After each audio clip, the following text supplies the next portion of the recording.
Today's video covers some of the particular challenges that are quite common for PhD students during their PhDs, but which perhaps are either not talked about as much as they could or should be, and are also not necessarily talked about enough in the lead up to deciding whether to do a PhD. Now, of course, there are a near infinite number of challenges that someone can encounter during a PhD. A PhD that lasts 3, 4, 5 years or more is happening as the rest of your life goes on. And so the challenges are endless that could spring up. I'm not planning to go into most of them, but just to mention some of the most common. You may have medical or health conditions. You may bring these into the PhD when you start, or they may be things that pop up during that time in your life. You may have emergencies in your family group or your friends. You may have caring responsibilities.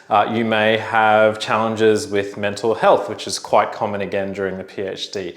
All of these things can and do happen quite regularly across a large body of PhDs. But today's video, I want to talk about a few very specific challenges that again are quite common but aren't talked about too much. So the first challenge, and this one applies much more frequently to people who have gone straight into PhDs from their undergraduate degrees and haven't done a job or a master's or other activities in life, and hence are relatively junior by career standards when they start their PhD. This is especially apparent in countries like Australia, where you could potentially start your PhD at the age of something like 20 quite easily in certain circumstances. And the challenge relating to this is simply that people taking on a PhD are taking on something that is substantially different to anything that they've encountered before. So what are some of the key ways in which things are really different and really challenging potentially?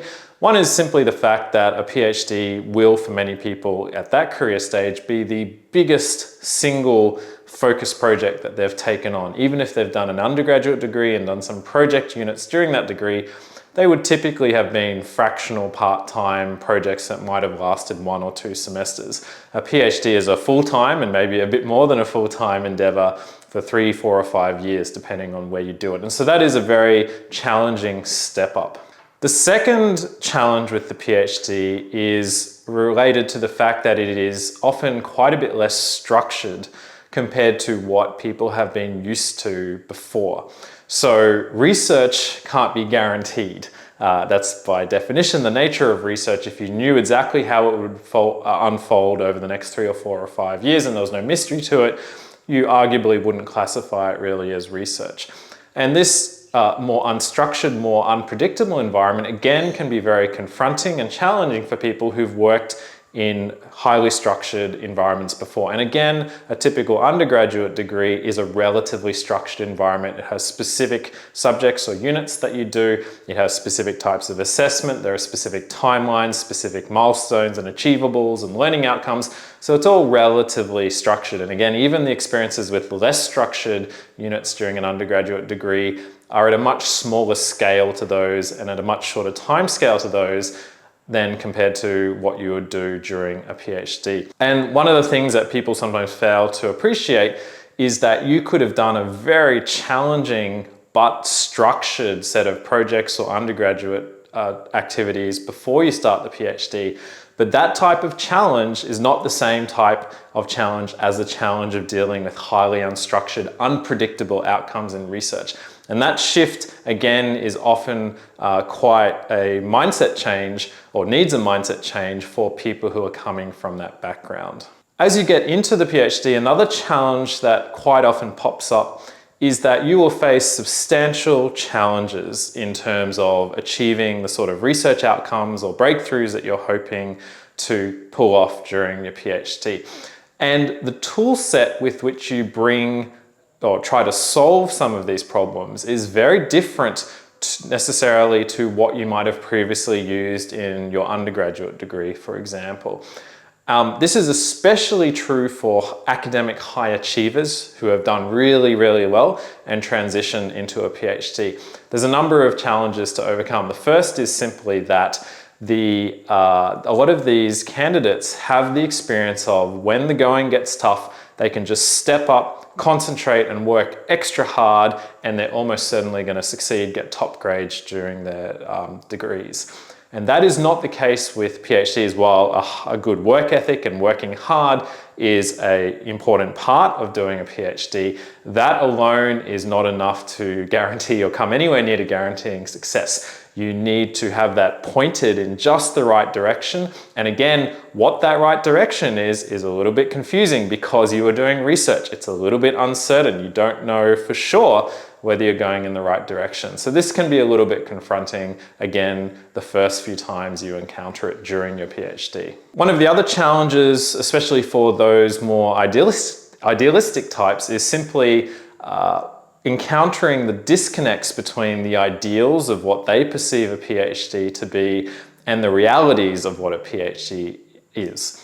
And I'm not saying a PhD is horrible or anything, but there are certain requirements of a PhD. For example, there are often requirements around publishing for a PhD. And in order to publish, you often have to adhere to norms of your research field or do things that you perceive as jumping unnecessarily through hoops in order to tick certain boxes. And again, this can be a little bit jarring for some people who've come to the PhD with the idea of doing perhaps free, unfettered research, freed from the criticism of the community or other relatively idealistic approaches. Now, hopefully the potential supervisor at the due diligence stage has pointed out all these sort of requirements and practical considerations of the PhD program you're considering so that you know this ahead of time, and this applies for all these other challenges, rather than finding it out rudely during the PhD once you've already committed. A lot of the advice in this video so far has been focused especially on students who are young in their career and are coming often straight out of undergraduate degrees to do their PhDs. But some of this advice also applies to mature age PhD students. For example, someone coming back from a very successful professional career coming back to a PhD. And it can be very challenging for these individuals for a couple of reasons. One is they have often been a superb achiever, a high achiever in their profession. They've been well respected. They've been lauded by their peers and achieved lots of amazing things.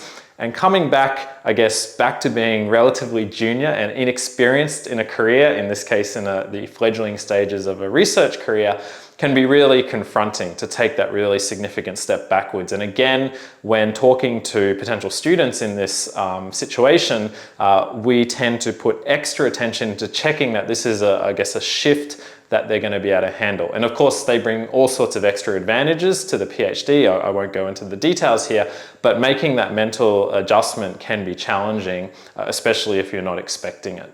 And the details of why that challenge is difficult for some is simply people understandably don't like not being good at something, especially when they've been very good and proficient at their chosen professional career. So coming back and struggling to find your way and not being very good at things initially, that can be really, really confronting. It's like when you learn a new sport or try to learn a new musical instrument. It can be very frustrating at the beginning. So this is especially true for people coming into PhDs from an already accomplished and experienced career.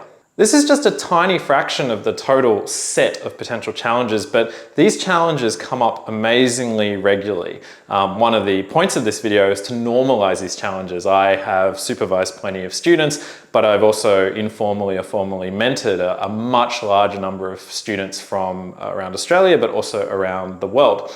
And I want to normalize it by saying beyond all the traditional sort of family challenges and relationship breakup challenges and all these other things that can occur during a PhD, these challenges of adjusting to the biggest project you've ever done, working in an environment where things are really uncertain and your supervisor can't give you the answer because there is no known answer until you work it out. These are challenges that are very often present for many PhD candidates, and I think they're worth talking about and familiarizing everyone with just because they are so common and widespread. So what can be done to address and mitigate these challenges? Well, the first is the due diligence that both you and your potential supervisor do before you decide to commit to the PhD. A good experienced supervisor, without trying to discourage you, will walk you through all these little concepts and aspects to consider so that you can make an informed decision.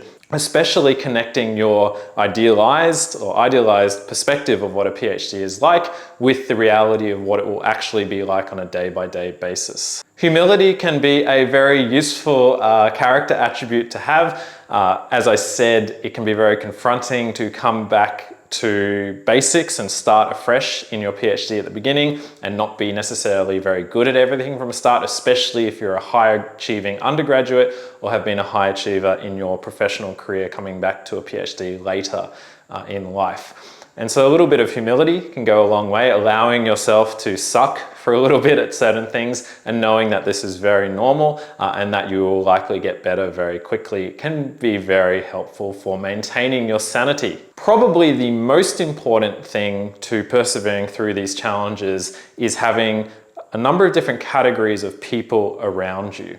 So PhDs tend to attract people who are inquisitive, often relatively highly educated, often quite bright, and people like that have a tendency to put too much stock in their own abilities to think their way rationally and logically out of situations. And while that's true, some of the time it can get you in a lot of trouble. And that's where other people come in. And I want to talk about 3 categories of people that are particularly important. The first are your cheerleaders. So these are the people who are constantly cheering for you. They're positive, they prop you up no matter what's happening. Whether or not you've screwed up big time or not, they will be positive and there to support you. So these are often family members, partners, or friends. The second category of people are your compatriots. So these are your colleagues, your fellow PhD students in the lab. And the number one benefit of this is you have a number of people who are going through often quite similar experiences to you. You can share, you can vent, you can hear what slightly more senior people have done to get through these, and they can empathize with you. That's a second category. And the third category, of course, is your supervisor. So your supervisor will be a very good judge and be able to give you feedback on whether what you think is really challenging is actually challenging. They'll be able to provide statements of faith that you will get through the problems and the challenges. They'll be able to give you examples of how this has happened in similar ways to other PhD candidates and they were ultimately successful. The PhD supervisor will not be sometimes, but will not always be an unwavering, always positive person because they do have to give you constructive criticism every now and then at the appropriate time. But they will be there to try and support you through your journey and to give you a sanity check on your struggles and put it in the bigger picture. So those 3 categories of people, cheerleaders, your compatriots and your supervisory team are all very important for helping you get through the challenges I've talked about in this video in detail, as well as the myriad of other things that can pop up during your PhD. I hope this was really interesting in terms of thinking about some challenges that are perhaps not talked about as explicitly for your PhD. Good luck with your PhD studies or whatever comes next, and I'll see you next time.